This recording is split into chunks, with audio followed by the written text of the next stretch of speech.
16 सोमवार सही और संपूर्ण जानकारी। आज हम बिल्कुल सरल जानकारी हिंदी यूट्यूब चैनल पंडित पंकज गुरुजी महाराज जी के माध्यम से जानेंगे। 16 सोमवार की संपूर्ण जानकारी संकल्प से लेकर उद्यापन तक, और हर हर महादेव जरूर लिखे। अब आपको 16 सोमवार के बारे में बताने जा रहे हैं। जो यह आप 16 सोमवार कर रहे हैं, पहली बार कर रहे हैं, तब भी आपके लिए यह शुभ फल प्रदान करेगी। अगर आप इसे अपने जीवन साथी के लिए, पति की लंबी आयु के लिए भी कर रहे हैं, तो यह आपके लिए शुभ फल प्रदान करेगा। और कुंवारी लड़कियों के लिए उनके अच्छे जीवन साथी और उनके सुखमय जीवन में यह शुभ फल प्रदान करेगा। तो यह 16 सोमवार के बारे में हम जानकारी देने जा रहे हैं। सर्वप्रथम आप संकल्प लेंगे। संकल्प कैसे लेंगे आइए जानेंगे। संकल्प लेने की विधि, जिस दिन आप पूजा करेंगे उस दिन आप ब्रह्म मुहूर्त में उठकर नित्य आदि कर्म करके स्नान करेंगे। तो स्नान करने की जो विधि है वो ये है कि आप उस पानी में थोड़ा सा गंगा जल डाल करके स्नान करेंगे, और उसके बाद आप सूर्य देव को नमन करेंगे और जल अर्पित करेंगे। फिर अपने इष्ट आराध्य पितरों का ध्यान करेंगे, और फिर उसके बाद में आप जहां पूजा करेंगे, जिस मंदिर में पूजा करेंगे, हो सकता है कि आप अपने घर में करें, हो सकता है कि आप मंदिर में पूजा करें, तो ये आप तय करें कि पूजा कहाँ करेंगे। उसके बाद में आप पंच देवी देवताओं का ध्यान करेंगे। भगवान गणेश, ब्रह्मा, विष्णु, महेश व माँ जगदम्बे को नमन करेंगे, उन्हें प्रणाम करेंगे। उसके बाद में आप मंदिर में फिर आप एक दीपक जलाएंगे, शुद्ध देसी घी का जो शुद्ध दीपक जलाकर फिर सभी देवी देवताओं को तिलक करेंगे और वस्त्र रूप में मोली चढ़ाएंगे सभी को।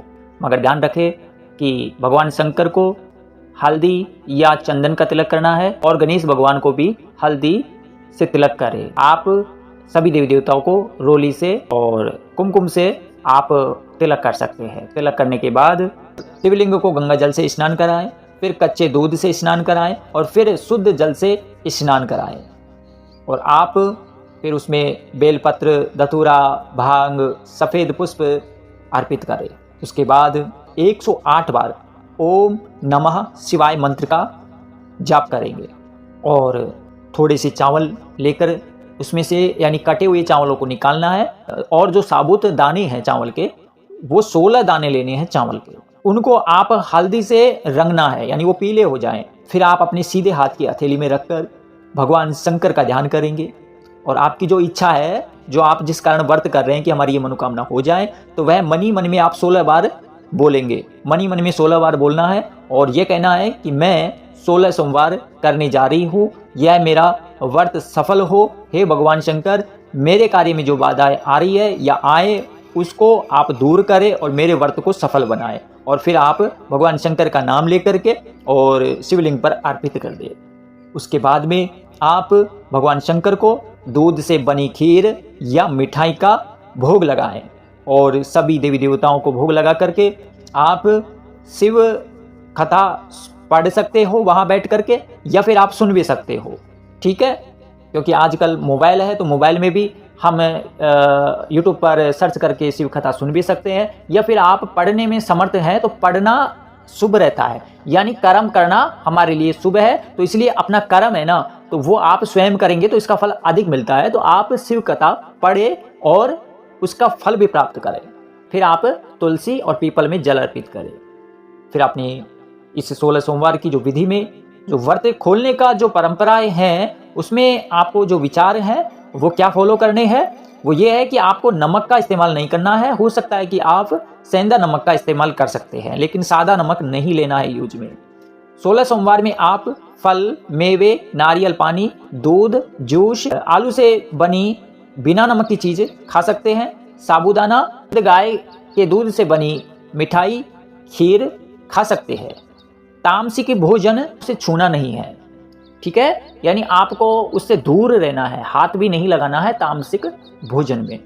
ठीक है, और उसके बाद में आप जो व्रत तोड़ेंगे, जो खुलते हैं व्रत, तो आप सूर्य अस्त से पहले व्रत को तोड़ सकते हैं, यानी रात्रि में व्रत नहीं तोड़ना चाहिए। आप सूर्य अस्त से पहले कभी भी व्रत को तोड़ सकते हैं। जब आप व्रत खोलेंगे तो आपके खाने में जो प्रसाद है, जो भी प्रसाद है, उसमें से थोड़ा सा आप गाय को निकाल कर रख दे, जिसे आप गाय को खिलाएंगे और फिर आप प्रसाद ग्रहण करें। अगर किसी सोमवार में आपका किसी कारण व्रत नहीं हो पा रहा है तो आप अगले सोमवार से व्रत की जो गणना है उसका काउंट कर सकते हैं। यानी इस सोमवार नहीं हुआ तो आप अगले सोमवार को कर सकते हैं। अगर बीच में छूट भी जाता है तो आप भगवान शंकर से क्षमा याचना मांगते हुए अगले सोमवार से शुरू कर सकते हैं, अगर किसी सोमवार में छूट भी जाए तो।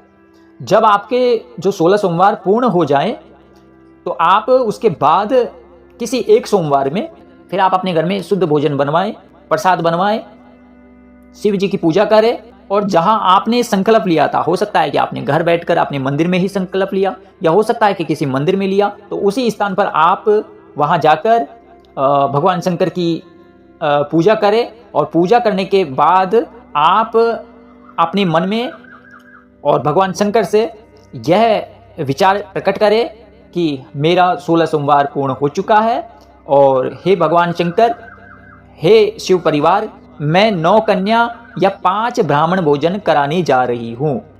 तो आप भी इस प्रसाद को ग्रहण करें और हमें आशीर्वाद प्रदान करें। आप हो सकता है कि 9 कन्याओं को भोजन कराए या हो सकता है कि आप 5 ब्राह्मणों को भोजन कराएं। दोनों में से आप 9 कन्याएं जो आप भोजन करा रहे हो वो नहीं बन पा रही है तो आप 5 ब्राह्मण भोजन भी करा सकते हैं। अगर ऐसा है कि ये दोनों ही कार्य में असमर्थ है, न तो 9 कन्याएं मिल रही है न 5 ब्राह्मण भोजन करने में हमारे यहाँ व्यवस्था हो रही है, फिर आप मंदिर में जो पुजारी रहता है, शिव पुजारी, जहाँ भगवान शंकर की पूजा करता है, तो उस पुजारी को आप अपने घर बैठे भोजन करा सकते हो या फिर उसको वहाँ भोजन की व्यवस्था करें जहाँ वो पूजा करता है भगवान शंकर की, उस पुजारी को भोजन कराएं। लेकिन एक बात का और ध्यान रखें, ये बातें आपको कोई बताएगा नहीं, लेकिन यह वीडियो और यह चैनल आपको जानकारी लेकर आता है। वो भले ही साधारण जानकारी है लेकिन यह बड़ी बड़ी पूजाओं से भी बेहतर जानकारी प्रदान करता है। ठीक है, तो आप जिस दिन 9 कन्याएं ब्राह्मण को भोजन करवा रहे हैं उस दिन गाय को और काले कुत्ते को भोजन जरूर कराएं, उसको प्रसाद जरूर खिलाएं जो आप बना रहे हैं। ठीक है, लेकिन खाना पवित्र होना चाहिए, सात्विक भोजन होना चाहिए, तामसिक नहीं होना चाहिए। ठीक है, और आप जिन्हें भोजन करवा रहे हो सकता है कि 9 कन्याएं, हो सकता है कि 5 ब्राह्मण भोजन, हो सकता है कि पुजारी, फिर उसको भोजन कराने के बाद उसे दक्षिणा भेंट करें। और जिन्हें आप भोजन करा रहे हैं तो उन्हें आप दक्षिणा के बाद आप शिव चालीसा या शिव कथा पुस्तक भेंट करें, ये जरूरी है। यानी आप जो व्रत किया है, तो आपने 16 सोमवार का जो व्रत किया है तो आपको बाजार में 16 सोमवार व्रत की जो पुस्तक कथा है वो मिल जाएगी। तो आप जिन्हें आप भोजन कराएंगे, ठीक है, संकल्प लिया है, उसके बाद में जब आप उद्यापन करेंगे, उद्यापन के वक्त में आपको शिव पुस्तक जो आप 16 सोमवार की पुस्तक मिल जाएगी बाजार में, या शिव चालीसा आप उसे भेंट करें और उन्हें प्रणाम करें और प्रणाम करके क्षमा याचना मांगे और फिर विदा करके भगवान शंकर का ध्यान करें। ऐसे में आपका यह पूजा संपूर्ण हुआ। और हमारी जानकारी आपको कैसी लगी? अगर आपको यह जानकारी समझ नहीं आई है या फिर हो सकता है कि यह जानकारी में आपको दिक्कत आ रही है तो आप में कमेंट जरूर करें कि गुरुजी और अन्य पूजा है क्या जो और साधारण तरीके से कर सके, या फिर आप ये कहें कि गुरुजी हमें तो कठिन पूजा भी बता दीजिए, हम कठिन पूजा भी कर लेंगे। तो आप कठिन पूजा के बारे में भी हम इस वीडियो में जरूर जानकारी आपको प्रदान करेंगे। आपका दोनों ही विचार हम एक्सेप्ट करेंगे। हर हर महादेव, जय जय श्री राम।